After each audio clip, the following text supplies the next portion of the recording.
Why most people are not emotionally in tune with their partner is because it's not something that's in their awareness.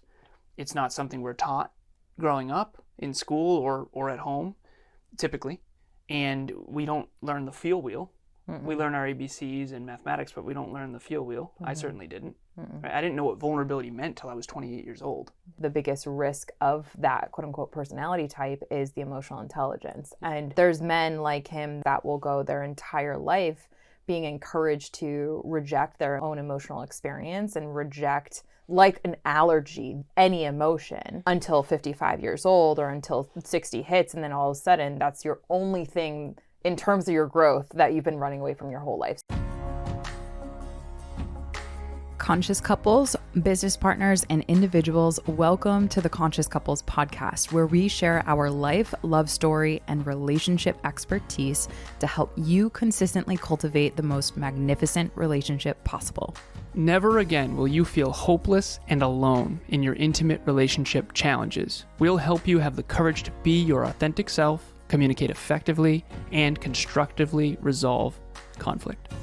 Having accumulated thousands of hours coaching, speaking, podcasting, and hosting live events with conscious couples all over the world, Alan and I are here to guide you in all things relationships. Thank you again for tuning into the one place where it's not about you or me, it's about the we.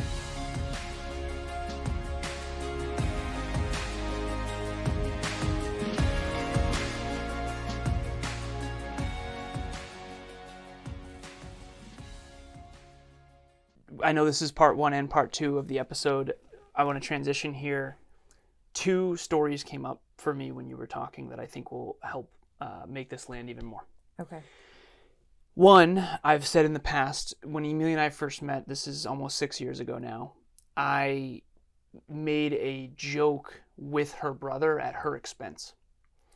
We were in the car on the way to Thanksgiving dinner, and I noticed that it hurt her a lot more than the surface level joke would typically hurt someone. What were you looking at when you picked up on how your body language? Me? Yeah, you had like a, oh no, not again.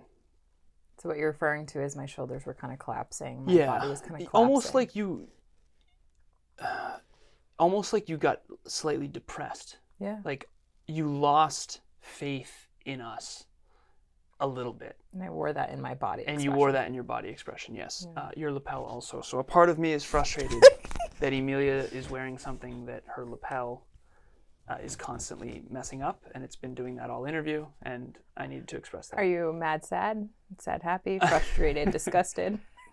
I think as the host and producer of this show, I am consistently frustrated at our inability to optimally execute towards our goals and dreams, but that's for another time. See, I'm really glad that you mentioned that because I felt this undercurrent of frustration, and I didn't know. I thought it was like something was in my teeth. No. You always do an amazing job. I'm always worried about the production overall. And for anyone out there watching or listening, if you ever want to start a podcast with your intimate partner, it brings so many nuances. If you've ever seen the way that I approach this is not the same as just a conversation you and I have behind the scenes. It's a lot. You got the audio, the video, the whole nine, the lights. We got time. You have to be off. It's a whole thing. Okay, so you need to be emotionally intelligent as hell to do things like this well.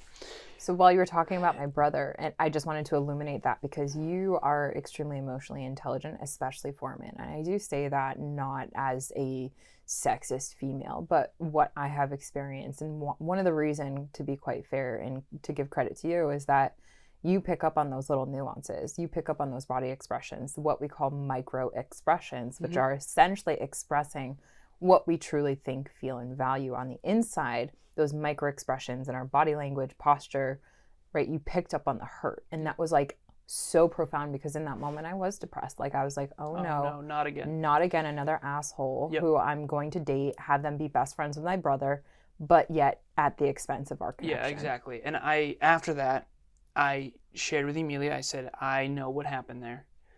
I will never let that happen again. I'm sorry. And I'm on your team, not your brother's team. And it's nothing against him, but I'm on your team first. Right. And that will never happen again. And it's never happened since. Never happened since. So that's an example of emotional attunement that could have separated Emilia and I over time. Yeah. One more that I want to bring up, that early in our relationship, I adored film, and Emilia didn't have a good relationship with film yet.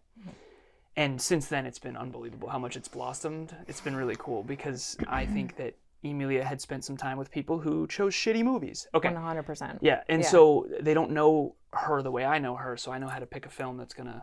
Not every time. I've got some L's, but Inside Out, for example, oh my goodness. So, thank you. Thank you. They can all be winners, but I'd say 9 out of 10. For sure. 90% ain't bad. All right, so real quick. We were watching a film, and I watch film to experience the full spectrum of emotion. It's the hero's journey, it's growth, it's learning, it's the way, it's the best. Victim, villain, hero, guide. I can go into film for days. It's the sad part of the film. And Emilia makes a joke. What if someone kicked him in the balls right now? I'm joking. She didn't say that. I'm joking. I might have said something like that. You didn't.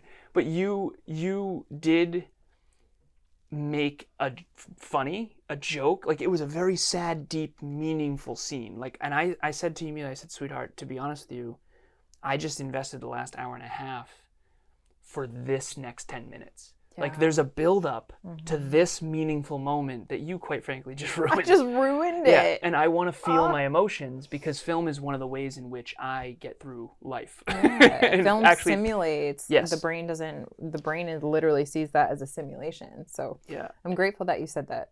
I want to feel the meaning and the emotions underneath what I'm feeling through this film, and Emilia had really ruined that moment for me, and luckily I had the courage to share that with you, and you've never done that since. No, I was going to say, like, what man says that? Like, I just am having a beautiful moment, and also want to give this moment to anyone that's listening, because you'll never hear another man say that. I watch film to feel, right? Like, or even just like that courageous vulnerability. Like, most men are taught their entire world to never feel. Most people are taught to not feel and to reject their emotions. And that's what I was unconsciously taught as well, because where do you think that I picked up that habit?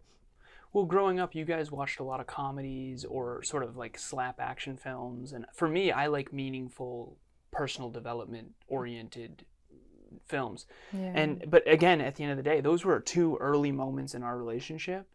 One of them where I unintentionally hurt Emilia, and one where she unintentionally hurt me. Mm-hmm. And we rectified those right out of the gate. And here we are 6 years later. If we didn't fix those, if we didn't have emotional attunement to each other back then, that might have been just constantly a negative disconnection rather than connection. It would have been, for sure. 2 more questions, 3, but I know we might only have time for 2. We got 7 minutes on the clock. Let's rock and roll. So the first question, very simply, is why are most people not in tune? And real quick, I want to give an answer. Please. I actually do want to come out and say it. I know that you sort of tiptoe as a woman around this a little bit. Emotional intelligence is far lower in men statistically.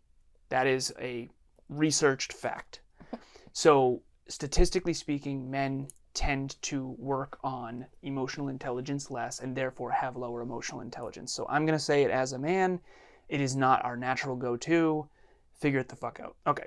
Emilia, why are most people not? That just reminded me of my father, who recently reached out and very, from my perspective of this man, had vulnerably shared, something we exchanged back and forth around development of. He has such a personality that's a very commander type man, and has been, like, the line of work, like, just completely encouraged to be completely desensitized to the emotions that he has, but he's a sentient being as well and feels behind the scenes deeply. And so when that personality test kind of came back, I was giggling and also reaffirming how the biggest risk of that quote unquote personality type is the emotional intelligence. And pros and cons. There's men like him that I work with in their 40s and 50s that will go their entire life being encouraged to reject their own emotional experience and reject, like an allergy, any emotion until 55 years old or until 60 hits. And then all of a sudden, that's your only thing in terms of your growth that you've been running away from your whole life. So to answer this very succinctly, I think that it is conditional, systemic, desensitization to our own species and what makes us uniquely us. Okay, nice. So Emilia in real time will do this. Hi everybody, I'm Caleb and this is my beautiful wife Angela. We're pretty new clients to Al and Emilia and their conscious couples coaching. Yeah, I think we started back in early 2022, around February, and our relationship has completely shifted in a few short months. I think one of the biggest takeaways from working with them was our communication, which I believe is an obstacle for most couples. I was talking to Ange in a way that I would understand, but it wouldn't connect to her, which caused some arguments, but Al and Emilia were able to point that out, and now I can talk to her how she's going to understand. She can do the same for me. Yes, our communication is way better than it's ever been. We've been together for about 6 years now, and as well as just really figuring out what our core values personally are, but as well as what they are in our relationship. So being able to communicate from that space is really valuable. So thank you, Alan and Emilia, for everything you've done and for leading the way. Emilia and I are watching a movie right now called Fury. It's starring Brad Pitt, and you probably noticed this. I know you did. He was in front of his squadron, and yes. he couldn't feel. He had to be the commander, to your point. And then you saw him as soon as he was alone, because it was a really horrible battle, bloodshed, the whole nine. World War II. As soon as he was alone, he sat on his knees and just like wept. Right, and then he had to put on the show again. Yeah. And I understand why, because when you are the commander, I'm the CEO of the company, you have to you have to put it together and pull it together in the tough moments and lead. But you also have to make sure that you're in tune with your emotions as well. Okay. Yeah. 2 more questions. Why do you think? I want to double check. Do you agree with that? Because like it's been systemic. Like. Yeah. Sorry, I didn't mean to shut you down, but when you're a kid as a man, and I think this is changing, fortunately, I do. Gen Z is better at this statistically from the research I've done. But when you're a kid, as a boy, I'll speak for that, if you show any emotion whatsoever, you immediately get ripped on by your friends. Yeah, the more that I hear about your experiences, the more I realize like how horrible it is. And again, this is an explicit show, so if you have kids in the room, turn this off. I need to be me. Mm-hmm. When you're a young man, at least where I grew up, and let's say we're 11, 12 years old, and we're playing Star Wars or whatever we're playing, and if you start to feel emotions or cry or anything like that, you're immediately called a pussy or like you little bitch. Like all that stuff happens so much when you're a kid, and it gets worse through high school. High school is the worst. I mean, that from 14 to 18, you just get destroyed as a man if you're not like the strongest person on earth. And so strength and warmth is a good balance. But anyways, okay, so thanks for sharing. You're welcome. Thank you. So why most people are not emotionally in tune with their partner is because it's not something that's in their awareness. It's not something we're taught growing up in school or at home, typically. And we don't learn the feel wheel. Mm-mm. We learn our ABCs and mathematics, but we don't learn the feel wheel. Mm-hmm. I certainly didn't. Right? I didn't know what vulnerability meant till I was 28 years old. Yeah. Okay, so very important. And that doesn't mean I wasn't vulnerable. I just didn't know what to name it. Number 2, what's the first step to getting in tune with yourself? Because that's step 1 is get in tune with yourself. If you're out there watching or listening, step 2 is get in tune with your partner. Yep. So the very quickly to say it is think of you as an instrument. That's why we literally have being in tune with your partner. It's a play on words because there's actual clinical term called attunement. Yeah, when you tune a guitar, you can hear when it's quote unquote. It gives you the feedback loop that it's in tune. It doesn't sound like a that. And so the how you actually do that is literally the most basic thing that I can suggest is checking in on how do I feel? How do I feel right now? So what I gave to that client was a part of me feels fill in the blank. Ad lib. Start with an ad lib. That's such a simple way to do that. If you check in 3 times a day with yourself, a part of me feels, and you force yourself to literally fill in the blank. Let's do it. How do you feel? A part of me feels energized. Okay. Another part of me feels rushed. Another part of me feels eager. Okay, interesting. Nice. And you have 500 more, by the way, probably. Yeah. just rushed. All right. No, I do. I feel good. Okay. Number 3, what's the first step to getting in tune with your partner? And I also had benefits and downsides. We're not going to have time for that, but why most people aren't, what's the first step to getting in tune with yourself? And then number 3 is last question, what's the best way to get in tune with your partner? I would say apply the scientific method. In other words, say, make a judgment. I think that Alan feels rushed based on what you're analyzing in their body posture, their breathing pattern, their facial expression. So based on all of that combined, this is what I think Alan feels. And you can check in and ask your partner, hey babe, what are you feeling right now? Yeah, but the problem is if I don't know how I'm feeling, you can't get accurate feedback. But you can wait and hold that space until they come up with an answer. And you should. You shouldn't try to tell them how they're feeling. Right. I just want to make it as clear as possible. If your partner is not used to naming their own emotions, you're going to have to give this some serious time. And that's what this couple said. They experience so much discomfort because one partner well, how do you feel? It's like, no, hold on a second. Just, I'll wait. You'll come to it. Right? Okay. That simple. So with that being said, that is a great place to close. All right. So we got to jump here. Emilia has a coaching session because she's amazing and in demand, which is good. Relationship Talks coaching will be life-changing. We are not just going to help you be in tune with your partner and grow together, not apart. We're also going to help you build your goals and dreams. If you are not building, you are in trouble. Your future will not be bright by default. It will only be bright by design. Come and design it with us. For fuck's sake. I'm kidding. Okay. I knew that would get her laughing. Okay. In the show notes as well, our registration link to register for our next Relationship Talks event. This one Ellen and I are going to super gush out on as nerds, and going to help you and your partner how to set and crush goals with your partner is what the topic's all about. So take part 1 and part 2 of our last 2 episodes and put that into your relationship. So if you and your partner are interested in setting and crushing goals together, this event is for you. That's our next event, love. The upcoming one is... The upcoming one. Yeah, so that's... In September. She's talking about... I just gave you the goods. Yeah, that was episode... for next month. That was event number 52. Perfect. Production team, keep all this in. We're good. That was event number 52. For event number 51...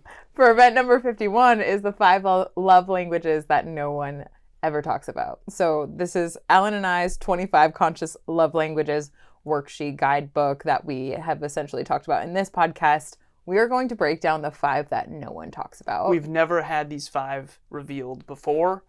They are awesome. They're so awesome. It's built on 6 years of our relationship, and they are very, very good. So registration link, it's free. Join us in the show notes. Participate as much or as little as you want, and we got to get out of here. Okay, so as always, it's not about you or me. It's about the we. We'll talk to you next time. Bye, everyone.